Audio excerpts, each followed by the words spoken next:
কোন মাযহাবের লোকেরা একজন ইমামকে মানে না। যদি কেউ দাবি করে, আমি বলবো হয়তো সে নিজের মাযহাবকে বুঝে নাই, আর নইলে মিথ্যা বলে। আসুন, হানাফি মাযহাবের লোকেরা ইমাম আবু হানিফাকে মানে কিনা? ইমাম আবু হানিফা রাহমাতুল্লাহ আলাইহি বলেছেন, যদি পৃথিবী মাশরিক থেকে মাগরিব পর্যন্ত কোন এক জায়গায় ঈদের নতুন চাঁদ দেখা যায় অথবা রমজানের চাঁদ দেখা যায়, তাহলে পুরা পৃথিবীর মানুষকে এক হুকুম মেনে নিতে হবে। তিনি যুক্তি পেশ করে দলিল পেশ করেছেন। তিনি বলেছেন যে এটা যুক্তিসঙ্গত। কারণ হচ্ছে এই, পৃথিবী কয়টা? চাঁদ কয়টা? কোরআন কয়টা? হাদিস কয়টা? নবীর উম্মত নবী কয়জন? আমরা এক নবীর উম্মত, এক কোরআন, এক হাদিস মানি। আমরা জুমা পড়ি কয়দিনে? সারা পৃথিবীতে জুমার নামাজ একদিনে পড়ি, ভিন্ন ভিন্ন পড়ি? একদিনে পড়ি। সময় যার যার মতো। তাহলে ইমাম আবু হানিফার বক্তব্য হচ্ছে এই, সারা পৃথিবীতে যে কোনো প্রান্তে যদি চাঁদ দেখা যায়, রোজার রাখার চাঁদ, সারা পৃথিবীর লোকেরা রোজা শুরু করে একসাথে। আবার সারা পৃথিবী কোন এক প্রান্তে যদি ঈদের চাঁদ দেখা যায়, তো ঈদ হয়ে যাবে। এটাই আবু হানিফার বক্তব্য। এবং তিনি আরো দলিল পেশ করেছেন যে লাইলাতুল কদরে কোরআন নাযিল হয়েছে। লাইলাতুল কদর কয়টা? না দুইটা? যদি তোমরা আলাদা করো তাহলে লাইলাতুল কদর থেকে বঞ্চিত হইবা। কারণ লাইলাতুল কদর আল্লাহ কোরআন নাযিল করেছেন, আর কোরআন নাযিল হয়েছে মক্কায়। মক্কার লাইলাতুল কদর যেটা, সারা পৃথিবীর লাইলাতুল কদর কি সেটা হবে নাকি আলাদা হবে? তাহলে মক্কায় যখন লাইলাতুল কদর বেজর রাত্রে হয়, বাংলাদেশ, পাকিস্তান, ইন্ডিয়াতে হয় তখন জোর রাত্র। আর বাংলাদেশে যখন জোর রাত্র, তখন সৌদি আরবে কি বেজর। তাহলে লাইলাতুল কদর কোনটা সঠিক? দুইটা বলতে পারবেন না, যে যার যার মতো তার তার মতো। কারণ এই লাইলাতুল কদরের সাথে সম্পৃক্ত কোরআন নাযিলের। কোরআন তো আর দুই রাত্রে নাযিল হয় নাই, যে একবার নাযিল হয়েছে লাইলাতুল কদর সৌদি আরবেরটায়, আর একবার নাযিল হয়েছে লাইলাতুল কদর বাংলাদেশেরটায়। কোরআন কি দুইবার নাযিল হয়েছে, একবার নাযিল হয়েছে? কোরআনকে আল্লাহ তাআলা লাইলাতুল কদর নাযিল করেছেন। কোরআনে স্পষ্ট আছে, ইন্না আনজালনাহু ফি লাইলাতুল কদর। আমি কোরআনকে নাযিল করেছি লাইলাতুল কদরে। লাইলাতুল কদর কয়টা? কোরআন নাযিল কয় রাত্রে? কিন্তু এখন পৃথিবীতে লাইলাতুল কদর কয়টা হইতে হয়? পেঁচটা লাগলো কোন জায়গায়? আপনি যে বলবেন যে এক রাত্র হবে, তাও হইতো যদি জোর বেজোর ভাগ করা থাকতো। এখন তো পেঁচ লাগবে আরো। সৌদি আরবে যখন বেজোর, বাংলাদেশে কি? আর সৌদি আরবে যখন বেজোর, সৌদি আরব তখন বাংলাদেশে কি জোর। আপনি যে বলবেন এর মধ্যে যে রাত্রে হয় সে রাত্রে সারা দেশে এক, এটা বলা যাবে না। আর যদি বলেন যে না, লাইলাতুল কদর একটা, লাইলাতুল কদর কি সময় যার যার মতো, তাহলে আমরা বলবো যে জুমার দিন যেরকম জুমার নামাজ সারা বিশ্বে একদিনে পড়ি, সময়টা কার কার মতো? এখন আমরা জুমা পড়ে ফারেক হয়েছি, আরো 3 ঘন্টা পরে সৌদি আরবে কি হবে? এখন সৌদি আরবের লোকেরা জুমার নামাজ যাচ্ছে, যেহেতু 2:45 বাজতেছে, তার মানে 12:15। এখন হারাম শরীফের চতুর্দিকে পিঁপড়ার মতো লোকেরা জড়ো হচ্ছে। আরো আধা ঘন্টা পরে আজান হবে, আজান হয়ে তারপরে নামাজ পড়বে। তাহলে শুক্রবার একটাই ঠিক আছে। আমেরিকাতেও আজকে শুক্রবারই জুমা পড়বে, সময়টা যার যার মতো। ঠিক এরকম ভাবে লাইলাতুল কদর পুরা দুনিয়াতে কয়টা হবে? ঈদ কয়টা হবে? রোজা কয়টা হবে? একই সাথে হবে। এই কথা বললে আমার দেশে আলেমরা কি বলে? আমরা তো নামাজ তো এক সময় পড়ি না। আমাদের কথা খেয়াল রাখবেন, নামাজ তো আমরা এক সময় পড়ি না, রোজা কেন একসাথে রাখবো? আমি বলি তোমার কথা দুই কারণে ভুল। এক হচ্ছে নামাজ আমরা এক সময় পড়ি না, ও রোজাও তো তুমি এক সময় রাখো না, এটা বলো না কেন? বাংলাদেশে কি সারা বাংলাদেশের এক কোণায় আর কোণায় একসাথে রোজা রাখে? একসাথে রোজা ভাঙ্গে? টাইমে ব্যস্ত আছে না? দিন একটা, টাইম কি? তো তোমার দেশের মধ্যেই যখন টাইম ভিন্ন ভিন্ন হিসাব করতেছো, না এক টাইমে করো। ঢাকায় যখন আজান দেয় ইফতারির টাইম, সারা বাংলাদেশে তাই ইফতার করে তখন কেন করে? দেরি করে কি জন্য?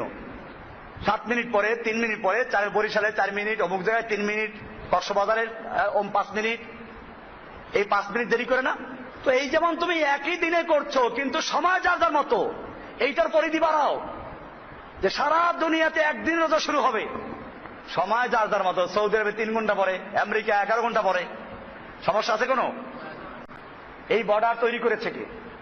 আজকে ইন্ডিয়াতে চাঁদ দেখা গেল, মনে করেন যশোরের ওই পারে, পুরা ইন্ডিয়াতে ঈদ করবে, অথচ ইন্ডিয়া বাংলাদেশের 25টা রাষ্ট্রের চেয়ে বড়। এক ইউপি উত্তরপ্রদেশ, এইটা বাংলাদেশের চেয়ে অনেক বড়। এক ইন্ডিয়া, সব এক হুকুমে। আচ্ছা ধরেন আজকে বাংলাদেশটাকে জোর করে ইন্ডিয়া নিয়ে গেল, বর্ডার নাই, তখন কি হবে? তখন কি হবে? তখন কইবে যে এখন আমরা ইন্ডিয়ার ভিতরে, কাজে ইন্ডিয়ার যে হুকুম, হুকুম চলে গেছি আমরা। ইন্ডিয়ার বর্ডার, বাংলাদেশের বর্ডার, পাকিস্তানের বর্ডার, এইগুলো কি ইসলাম সাব্যস্ত করেছে? একটা লোক ইন্ডিয়ার ওই পারে চাঁদ দেখলো, সারা ইন্ডিয়া ঈদ করলো, আমরা এই পারে যশোরের ওইখান থেকে 1 মাইল দূরে এই পারে সেই লোকটা ঈদ করতে পারছে না। কি জন্য? কারণ বাংলাদেশে চাঁদ দেখা যায় না। আর বাংলাদেশে যদি ওই যশোরের বর্ডারে কেউ চাঁদ দেখে, বাংলাদেশি বর্ডারে, তাহলে কক্সবাজার, চট্টগ্রাম, পার্বত্য অঞ্চলের লোকটা ঈদ করবে। কি জন্য? সে বাংলাদেশি। অথচ ওইখানের সাথে ওখানে পার্থক্য আছে না? তো ওরা যে আলাদা হুকুম করো, বাংলাদেশের ঢাকায় আলাদা হুকুম, চিটাগাঙ্গে আলাদা হুকুম, সিলেটে আলাদা হুকুম, প্রত্যেকে লাগলে চাঁদ দেখতে হবে। কারণ আল্লাহ রাসূল সাল্লাল্লাহু আলাইহি ওয়াসাল্লাম বলেছেন, সুমু লিরুয়াতিহি ওয়া আফতিরু লিরুয়াতিহি, তোমরা চাঁদ দেখে রোজা রাখো আর চাঁদ দেখে রোজা ছাড়ো। তোমরা চাঁদ দেখো, কাজে তোমরা ঢাকার লোকেরা চাঁদ দেখো, বরিশালে চাঁদ দেখো, ইন্ডিয়াতে চাঁদ দেখো, পাকিস্তানে চাঁদ দেখো, পাকিস্তানের মধ্যে আবার, ইন্ডিয়ার মধ্যে আবার প্রদেশটা আলাদা হবে, জেলা আলাদা হবে, কক্সবাজার চাঁদ দেখো, পার্বত্য অঞ্চলে চাঁদ দেখো, সিলেটের চাঁদ দেখো। কেন? আল্লাহ রাসূল বলেছেন চাঁদ দেখে রোজা রাখো, চাঁদ দেখে রোজা ছাড়ো। খবরদার চাঁদ না দেখে রোজা রাখতে পারবি না। আপনারা কয়জনে চাঁদ দেখছেন এবার? তো চাঁদ দেখে রোজা রাখেন নাই, চাঁদ দেখে রোজা ছাড়েন নাই, কাজে একটা রোজা হয় নাই নাকি? কোন ফোকাহারা এটা বলেছেন? এটা বলেন নাই। বরং এই তোমরা বলতে কি বুঝায় তাহলে? তোমরা বলতে কি তাহলে? এখন আমাদের ওলামারা বলেন তোমরা বলতে এক এক দেশের লোকেরা। আরে এইটা পাইলে কোথায়? তোমরা বলতে আল্লাহ রাসূল সাল্লাল্লাহু আলাইহি ওয়াসাল্লাম বলেছেন তোমরা চাঁদ দেখে রোজা রাখো, তোমরা চাঁদ দেখে রোজা রাখো। তার মানে গোটা মুসলিম উম্মার তোমরা বলতে কিছু লোকেরা যদি চাঁদ দেখে তার রোজা রাখা শুরু করে দাও। আর তোমাদের কিছু লোকেরা যে পৃথিবীর যে কোনো প্রান্তে ঈদের চাঁদ দেখে সবাই ঈদ করো। সহজ সমাধান হয়ে গেল না? এই ছিল আল্লাহ নবীর হুকুম। এটা ছিল আবু হানিফার বক্তব্য। আমি বলছিলাম আবু হানিফার বক্তব্য এইটা, এবং এটাই যুক্তিসঙ্গত। এটা হলে মুসলিম উম্মার মধ্যে আর 3 দিন ঈদ করা লাগে না, মুসলিম উম্মা অনেক দিন বঞ্চিত হয় না।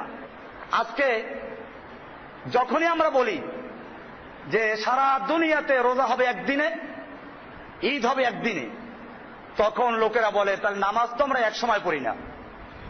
আমি উত্তর দিলাম কি, যে নামাজ যেমন তুমি এক সময় পড়ো না, তোমার দেশে বসেও কি তুমি রোজা এক সময় রাখো এক সময় ছাড়ো? সময় যার যার মতো। আসল বিষয়টা হচ্ছে লোকগুলো জানে না, নামাজের সম্পর্ক হচ্ছে সূর্যের সাথে, আর রোজা ঈদের সম্পর্ক চাঁদের সাথে। আরো স্পষ্ট, দিন এবং তারিখ নির্ধারণ হয় চাঁদের মাধ্যমে, সময় নির্ধারণ হয় সূর্যের মাধ্যমে। আসুন, নামাজ রোজার সময়টা সম্পর্ক কার সাথে? নামাজ এবং রোজার সময়ের সম্পর্ক হচ্ছে সূর্যের সাথে। কেমনে দলিল নেন?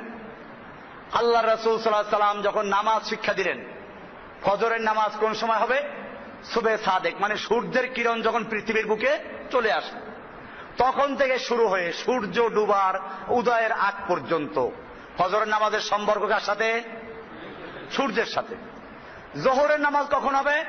সূর্য যখন পশ্চিমাখে ঢলে পড়বে তখন থেকে শুরু করে সূর্যের আলো যখন 1 মেসাল চলে যাবে তখন। কার সাথে সম্পর্ক? আসরের নামাজ শুরু কখন হবে? ওই 1 মেসালের পরের থেকে 2 মেসাল পর্যন্ত, ডুবার আগ পর্যন্ত। আসরের নামাজের সম্পর্ক কার সাথে? মাগরিবের নামাজের টাইম কখন হবে? সূর্য ডুবার পরের থেকে। এশার নামাজের টাইম কখন হবে? সূর্যের আলো যখন কি হয়ে যাবে? ডুবে যাবে। পশ্চিম আকাশের যখন কি হবে? হ্যাঁ, ওই যে আভা যখন ডুবে যাবে। তাহলে বুঝে গেল নামাজের গোটা ওয়াক্তের সম্পর্ক কার সাথে? এবারে রোজার সময়ের সম্পর্ক কার সাথে দেখেন। আল্লাহ তাআলা বলছেন সুম্মা আতিম্মুস সিয়ামা ইলাল লাইল, তোমরা সিয়ামকে পূরণ করো। সুবে সাদেক কি বলা আছে? কুলু ওয়াশরাবু, তোমরা খাও এবং পান করো, হাত্তা ইয়াতাবায়্যানা লাকুমুল খাইতুল আবিয়াদু মিনাল খাইতিল আসওয়াদি মিনাল ফজর, অর্থাৎ ফজর, ওই যে সুবহে সাদেক হওয়ার আগ পর্যন্ত, এইখান থেকে তোমরা রোজা শুরু করো। সুম্মা আতিম্মুস সিয়াম, রোজা পূর্ণ করো কোন পর্যন্ত? ইলাল লাইল, রাত পর্যন্ত। তাহলে বোঝা গেল রোজার সময়ের সম্পর্ক কার সাথে? সূর্যের সাথে। আর দিন এবং তারিখের সম্পর্ক কার সাথে? চাঁদের সাথে। বিষয়টা ক্লিয়ার? তার মানে হচ্ছে তারিখ হবে পুরা দুনিয়াতে একটা। কয়টা? ইংরেজি তারিখ কয়টা হয়? বাংলা তারিখ কয়টা? তাহলে মুসলমানদের আরবি তারিখ কয়টা হবে? আচ্ছা, তারপরও যদি মানতে রাজি না হন, তাহলে এবারে আমি আসবো। এই যে আরবি তারিখটার নাম কি বলে? হিজরি সন। আরবি তারিখের নামটা কি? হিজরি সন। হিজরত করেছিলাম কি বাংলাদেশের লোকেরা, সেই জন্য হিজরি সন হয়েছে? আমাদের নেতারা বা বাংলাদেশের জাতির জনক হিজরত করে পাকিস্তান গিয়েছিলেন যেদিন, সেদিন থেকে হিজরি সন গণনা শুরু হয়েছে। বিষয়টা এমন। অথবা জাতির ঘোষক, জনক বললে আবার ঘোষক না বললে আর কেউ নাখোশ হইতে পারে। বোঝেন নাই কিছু? জনক আর কি?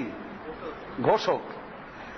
ঘোষক যেদিন ঘোষণা করলেন সেদিন থেকে হিজরি সন গণনা করা হয়েছে। বিষয়টা এমন। বাংলাদেশের কোন বুজুর্গ যেদিন আত্মপ্রকাশ করেছেন সেদিন থেকে হিজরতের সন ঘোষণা করা হয়েছে। বিষয়টা এরকম। হিজরি সনটা ঘোষণা করা হয়েছে কোন দিন থেকে? আল্লাহর নবী মুহাম্মদ সাল্লাল্লাহু আলাইহি ওয়াসাল্লাম মক্কা থেকে হিজরত করে মদিনায় গিয়েছিলেন, ওই সময় থেকে হিজরি সন গণনা শুরু হয়। তাহলে হিজরি সনের তারিখটা কি ওইটার সাথে সম্পর্ক রেখে হবে না বাংলাদেশের হবে? তাহলে যারা বাংলাদেশের হিজরি সন গণে তারা কি করে? তারা কার হিজরতের সন গণনা করে? মুহাম্মদ সাল্লাল্লাহু আলাইহি ওয়াসাল্লাম হিজরি সন না অন্য কারো হিজরতের সন? কার হিজরি সন? আরবি সনটা কিসের সন? হিজরি সন। হিজরি সনের সম্পর্ক কিসের সাথে? হিজরতের সাথে। কে হিজরত করেছিল? মুহাম্মদ সাল্লাল্লাহু আলাইহি ওয়াসাল্লাম। সেটা কি বাংলাদেশের হিজরি তারিখে হিজরত করেছিল না আরবদের হিজরি তারিখে? আপনি কোনটা মানতেছেন? এরপরে আসুন, আরাফাতের ময়দানের হাজিরা 9 তারিখে যখন আরাফাতের ময়দান অবস্থান করে, সেই সময় অন্যদের জন্য, গায়রে হাজিদের জন্য রোজা রাখা অনেক সওয়াবের কাজ। আমার সিয়ামের বইয়ের মধ্যে লেখা আছে, দলিলগুলো আর লেখেন, হাদিসে দলিল দেওয়া আছে। এখন আরাফাতের ময়দানে যদি অবস্থান করে 9 তারিখ, জিলহজ মাসের 9 তারিখ, রোজা রাখা সবার জন্য ফজিলতের বিষয়। এখন বাংলাদেশের মানুষেরা কোন দেশের 9 তারিখে রোজা রাখবে? সৌদি আরবের জিলহজ মাসের 9 তারিখে না বাংলাদেশের জিলহজ মাসের 9 তারিখে? যদি বলেন সৌদি আরবের বাংলাদেশ জিলহজ মাসের 9 তারিখে, তাহলে তো ভাইজান বাংলাদেশের 9 তারিখ হয় নাই, আপনি কিসের আরাফাতের দিন রোজা রাখতেছেন? আর যদি বলেন আমি বাংলাদেশের জিলহজ মাসের 9 তারিখে রোজা রাখবো, তাহলে ওই সময় মেহরবানি করে দেখবেন আরাফাতের ময়দানে হাজী সাহেব থাকা দূরের কথা, কুত্তাগুলোও চলে গেছে। কুত্তাগুলোও নাই ওখানে, ওখানে খাওয়ান পাইবেন এখন। আর আরাফাতের ময়দানে কারো বাড়ি করো না, এই যে কুত্তরে খাওয়াইবে, সব চলে গেছে ওখান থেকে। তাহলে এই যে আপনি আরাফাতের দিন রোজা রাখবেন, কোন আরাফাতের দিন? জিলহজ মাসের প্রথম 10 দিন এবং রাতের অনেক ফজিলত, রাতে ইবাদত করো, দিনে রোজা রাখো। কোন 10 দিন? বাংলাদেশের জিলহজ মাসের 10 দিন না ওইখানের প্রথম 10 দিন? এরপরে যে আরো গন্ডগোল লাগাই দেই, তাহলে তো লাগবে মারাত্মক গন্ডগোল। হাদিসটা যদিও দুর্বল, কিন্তু বলা আছে যে কিয়ামত হবে জিলহজ মুহররম মাসের 10 তারিখ আশুরার দিন, জুমার দিন হবে। তো মুহররম মাসের আশুরার দিন 10 তারিখ হবে। সেই আশুরার দিন 10 তারিখ মুহররম মাসের কোন দেশের মুহররম? বাংলাদেশেরটা না সৌদি আরবেরটা? যদি সৌদি আরবের মুহররম মাসের 10 তারিখে ওখানে কিয়ামত শুরু হয়, তা আমরা তো টেলিভিশনে দেখবো কিয়ামত শুরু হয়ে গেছে, অথবা মোবাইল দিয়ে আমাদেরকে বলে দেওয়া হবে কিয়ামত শুরু হয়ে গেছে। আমরা এখানে তওবা টবা পরে একটা সব পাকা মুসলমান হয়ে যাব, আর কিয়ামতই হবে না, এখানে কিয়ামত ফিরে যাবে। যাই হোক, আমি বলতেছিলাম ইমাম আবু হানিফা রাহমাতুল্লাহ আলাইহি সে কারণে হাদিসকে উনি সহিহ বুঝেছেন। ওই যে বিভিন্ন দেশের বিভিন্ন হুকুম, ওটা আসলে ইমাম শাফিঈ সাহেবের বক্তব্য, তাও একটা বিশেষ কারণে। ইমাম শাফিঈ রাহমাতুল্লাহ আলাইহি উনি বলেছেন যে আসল বিষয়টা হচ্ছে, যদি এখন বলি সারা দুনিয়া এক হুকুমে চলবে, আগে যদি খবর পৌঁছানো সম্ভব ছিল না, এইখানে চাঁদ দেখা গেল, আমি খবর পৌঁছাতে পারলাম না, তাহলে তারা কি করবে?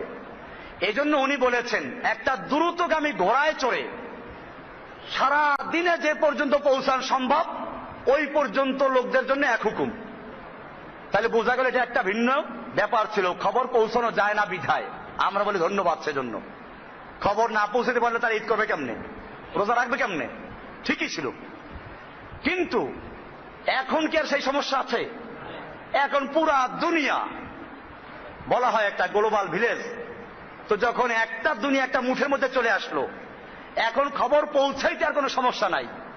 তাহলে কেন আমরা সারা দুনিয়ার মানুষেরা ভিন্ন ভিন্ন চাঁদ দেখার ফতোয়া দিব? তাহলে তো বাংলাদেশের মধ্যেও এক হুকুম চলবে না, কারণ সময়ের ব্যবধান এখানেও আছে, এখানেও সময়ের ব্যবধান আছে। ঢাকায় এক সময়, চট্টগ্রাম আর এক সময়, খুলনা আর এক সময়, সিলেটে আর এক সময়। এই জন্য প্রত্যেক এলাকার লোকদের আলাদা আলাদা চাঁদ দেখে ঈদ করা উচিত। তা কি করে? যাই হোক, আবু হানিফা রহমাতুল্লাহ ফতোয়া দিলেন সারা দুনিয়া চলবে এক হুকুম। এটা মানা হয় না, হানাফিয়ারাও এটা মানে না। তাহলে আবু হানিফাকে মানলো না। কিন্তু এই যে একটা কথা ইমাম সাহেবকে মানবো আমরা, মানে এটা। Let's take a look at a diagram of the sun, the earth, and the moon. In space, the earth is orbiting the sun, the moon is orbiting the earth. Our moon doesn't make its own light. The reason why we can see the moon is because sunlight reflects off the moon back to the earth. You'll notice that half the moon is lit up by the sun and the other half is in darkness. The moon doesn't always look the same shape in our sky. The phase of the moon is determined by where the moon is in its orbit and how much light we can see reflecting off its surface. When the moon is in between the sun and the earth, we can't see the moon because it's in shadow. We call this the new moon. As the moon orbits the earth, more light from the sun will move across the surface of the moon as we can see it from the earth. This makes it look like the moon is getting larger over time. These phases are called waxing phases. When the moon is on the opposite side of the earth as the sun, this is when we have a full moon. As the moon continues to orbit the earth, less sunlight will reflect off the moon and the moon will look like it's getting smaller. These are waning phases. Eventually, we'll end up back at a new moon when we cannot see the moon, and the phases of the moon will start once again. For the moon to orbit the Earth, it takes a little over 27 days. However, to go through all of the phases, from new moon back to new moon, that takes 29.5 days, so nearly a calendar month. The Islamic calendar is based on moon phases. At the beginning of the month will be the new crescent moon. The new crescent is the first time the moon is seen after the new moon. This means that the new moon is always towards the end of the month in the Islamic calendar, on the 27th, 28th, or 29th day. My name's Imad Ahmed, I'm the director of New Crescent Society, and I'm going to explain to you two things now. One, some basics around the Islamic calendar, and two, how we can use science to accurately help us predict when Ramadan will begin in the UK. The Islamic calendar is a lunar visibility calendar, which means the length of a month roughly corresponds to how long it takes for the moon to orbit the Earth. Now, as we've heard, the moon takes around 29.5 days. Now, you can't have a month with a half day, so the Islamic calendar month will either have 29 days or 30 days, and about half the months have 29 days and the rest of the months have 30 days. So, how do we know if a month has 29 days or 30 days? Well, that will depend on when we can first see the moon for that month. On the 29th of each Islamic calendar month, Muslims will go out in the evening looking for the moon. If they can see the moon, it means that month will have 29 days. If they can't see the moon, it means that month has 30 days. Simple. So, if we want to use scientific data to accurately predict when Ramadan is going to begin, all we have to do is to go to the 29th of the month before Ramadan and use our data to look at if the moon will be visible that evening or not. And if it is visible, Ramadan begins, and if not, we wait an additional day. So let's take a look at the data. This is a predicted moon visibility map for the 29th of this Islamic month, called Sha'ban, which will fall on Thursday the 23rd of April. The data for this map comes from the UK's HM Nautical Almanac Office. If the moon is visible, then it is indicated by the green zone. According to this map, the moon will not be visible in the UK, and actually, nor will the moon be visible in any of our neighbouring countries in Europe, or even Africa. This means the month of Sha'ban will have 30 days, and we will have to wait one more day for Ramadan to begin. Let's now look at the map for the next evening, which will be Friday the 24th of April. As you can see now, the UK is covered in green, and indeed, so too is most of the world, which indicates we should be able to see the Ramadan moon easily on Friday evening. This means Ramadan will begin as soon as the moon is seen that Friday evening, because Islamic dates start from the evening, and the first day of fasting will be Saturday the 25th of April. Now, I know some Muslims in the UK will begin fasting a day earlier on Friday, and that's because some Muslim communities follow the Islamic calendar from other countries. And so, when Muslims in the UK follow moon sighting reports or Islamic calendars from countries around the world, it's natural we will have some differences because, remember, different countries might see the new crescent moon on different dates, and also some countries have different ways of calculating the Islamic calendar which might not follow the visibility of the moon. The great news is you can see the moon for Ramadan from the comfort of your own home.